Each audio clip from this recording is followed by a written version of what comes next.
Welcome to the Learning Pines YouTube. We hope this video helps. In this video, I will explain how to jumpstart your GMC Acadia.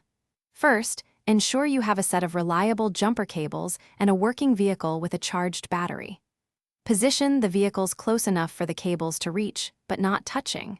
Turn off both engines, put them in park or neutral, and set the parking brakes.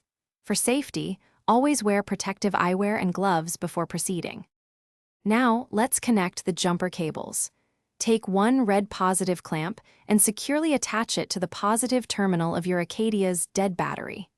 Next, connect the other red positive clamp to the positive terminal of the working vehicle's battery.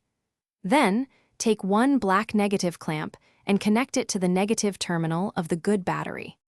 For the final connection, attach the remaining black negative clamp to an unpainted metal surface on your Acadia, away from the battery. This provides a good ground. Once all connections are secure, start the engine of the working vehicle and let it run for about 5 to 10 minutes. This allows the dead battery to receive some charge. After this time, try starting your Acadia. Once your Acadia starts, keep it running for at least 15 minutes to allow the battery to recharge.